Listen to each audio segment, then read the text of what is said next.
so that it is tight. Because if it is tight, the tighter it is and the broader it is, the more you can get up under the tent.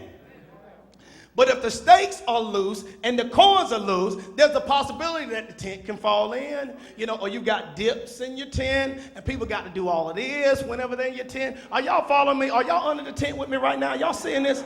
All right, so he says enlarge the place of your tent, because if you put a large tent on a small place, it's going to look ridiculous.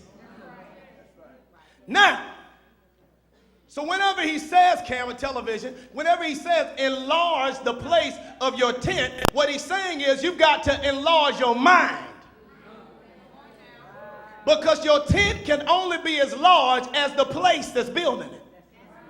And see, what happens is very often our thinking is so little. There's a difference between little and small. The Bible says despise not the day of small beginnings. Not little beginnings. Little and small are different. People say, oh, I've just got a little church. That's why. Because your thinking is little. There's a difference between being little and small. Prime example, I was telling the earlier service, there's a young lady here by the name of Katie. We helped raise Katie. She's like a daughter to me. She got married, and she doesn't look, she's not even the same color as me, but she's like a daughter to me. Helped raise that girl, love that girl. She got married, and she is so small. But when people will see her, she's probably a 0. I don't even know if Katie is a 1.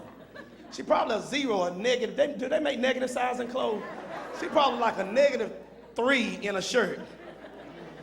Just as small as she can be. So she gets married and has this baby. And I heard someone say, I would have never thought you would have been able to have a baby as little as you are. See, whenever you look at something as being little, you underestimate the design of the Creator. God can make a body small, but give it the potential to enlarge. Touch a neighbor, tell them, neighbor, I know I look a little small right now, but tell them in a couple weeks you're going to see me blow up. Now, by the end of this year, things going to expand. Things going to get larger for me.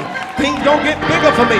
Don't underestimate what you see, because I live in a small house, drive a small car. It's not little, it's just small. And see, whenever you recognize it's small, that means it's only temporary. It's only temporary. See, when it says little, that means I'll always be here. But whenever it's small, that means this is just temporary. It's just something that I'm passing through. It means it's going to get greater later as long as I keep cooperating with God. Somebody say greater later.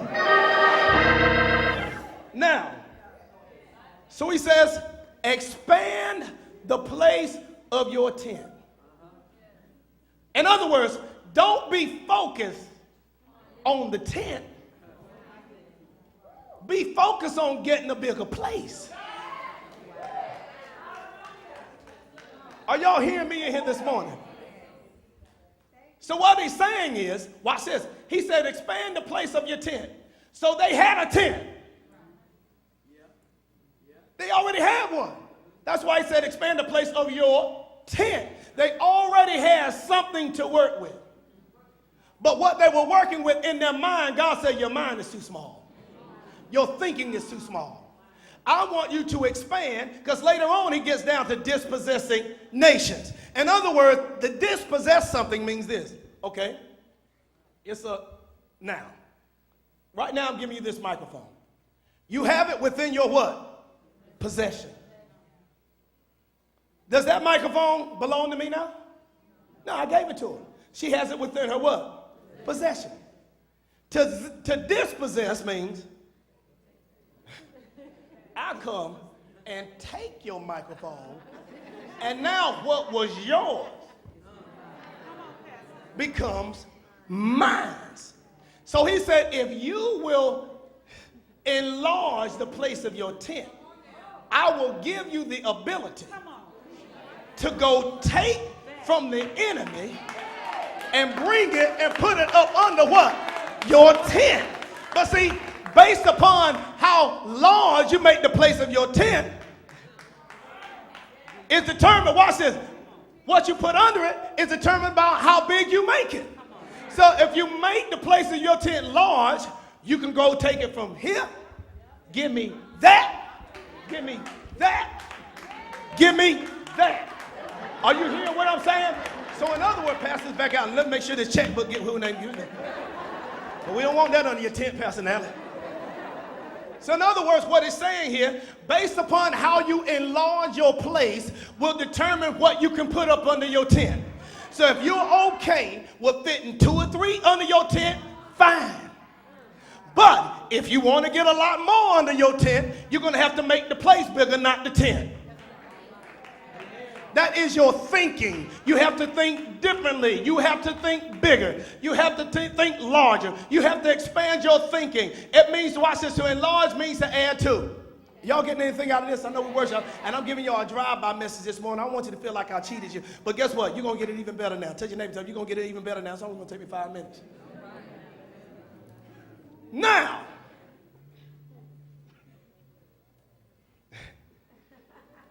God gives us, he shows us our condition. Then he gives us an exhortation. Then he gives us instruction. Can I work with you singles for a minute? Let me hear a few single people just make some noise in here real quick. Oh, I'm getting ready to show you something that's going to set you free right now. Y'all ready for this? Y'all ready for this here? Y'all ready for this? Now, it starts with your thinking. The Bible says, now unto him that is able to do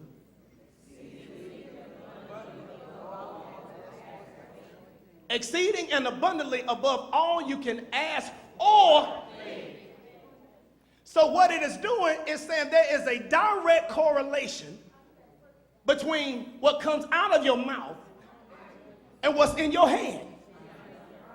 Now unto him that is able to do exceeding and abundantly above all that we could ask or think. What comes out of your mouth actually comes from what comes out of your head.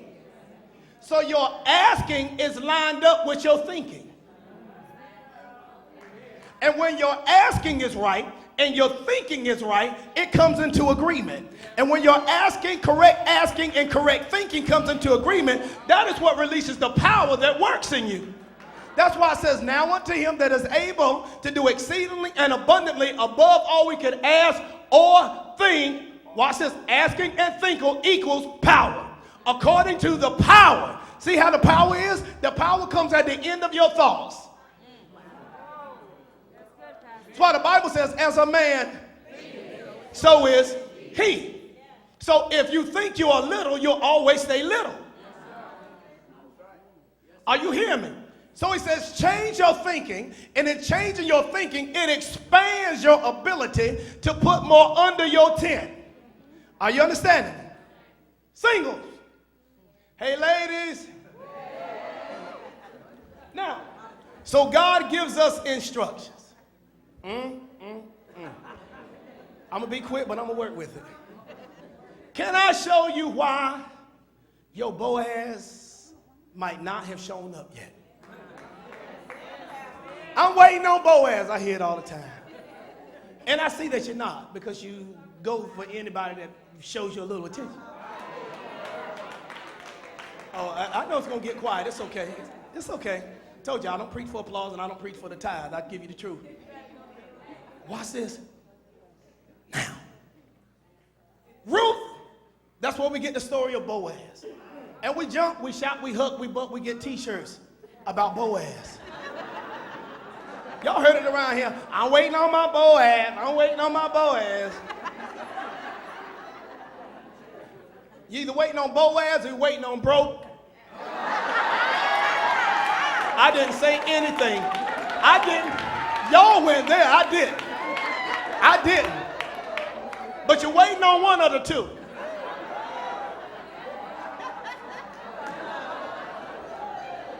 Well, let's just say Bozo instead of Boaz.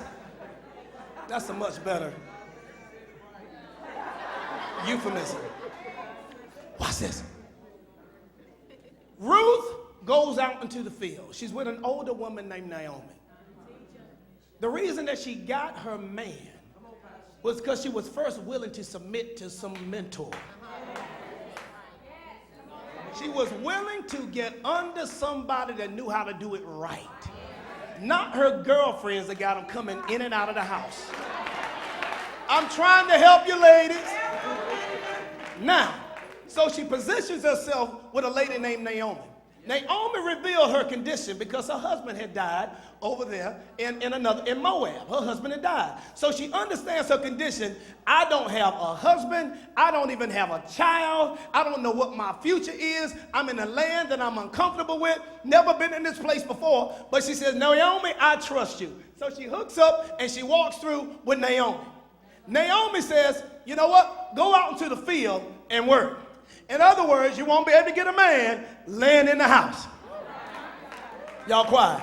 Ladies, contrary to what you've been told, there's nothing wrong with working. Well, I want to get married so I can just stay home.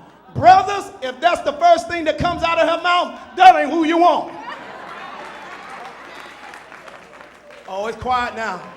It's quiet. Nothing wrong. Nothing wrong with the lady staying home if her husband has the ability to provide for her in that regard. If they keep their debt down so that it only requires one income, wonderful. If she's able to raise the children and stay at home, that's God's highest and God's best. But that should not be her motivation in meeting you, because she didn't want a husband, she wanted a daddy.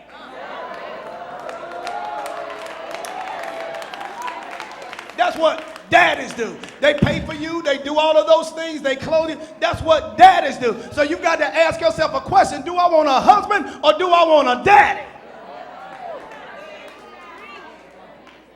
Y'all okay? Can I go there and finish this thing up? Somebody say instructions. Because the manifestation comes after we follow the instructions. And so now we find Ruth out in the field gleaning. Boaz noticed her when she was in the field, not in the house, in the field, working, getting her grind on, getting her dirty on. So now Boaz notices her and said, hey, tell them boys, all them workers, don't fool with her. And in fact, give her some extra. So he gave her extra. Naomi tells Ruth, watch this. Ruth, this is what you do. This is how you get them, baby. That's what Naomi said. Describe him, Ruth. Well, he's the one over there. He's a little older. Everything like, oh, yeah, Ruth. He in your family line. He can redeem you. It was called kinsman redeemer. I won't even have a chance to go into that. Jesus was our kinsman redeemer. I got a chance to go into all of that. But nevertheless, Boaz positioned himself. And watch this. Ruth said, this is what you do, baby. She said, tonight. She said, go and wash your face. I could stay right there. Baby, you won't ever get a man.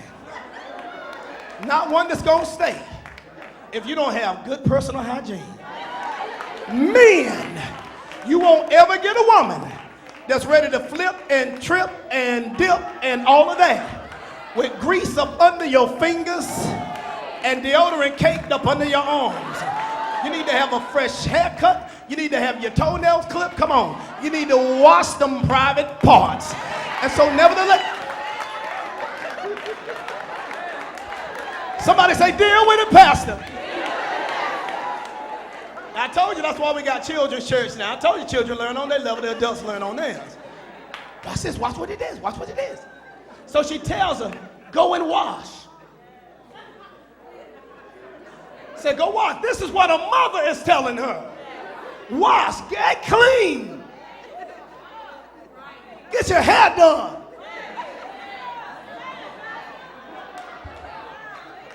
Take the wig off. If you're going to wear the wig, wear it right. Don't have it tilted halfway over here, making your wig asymmetrical.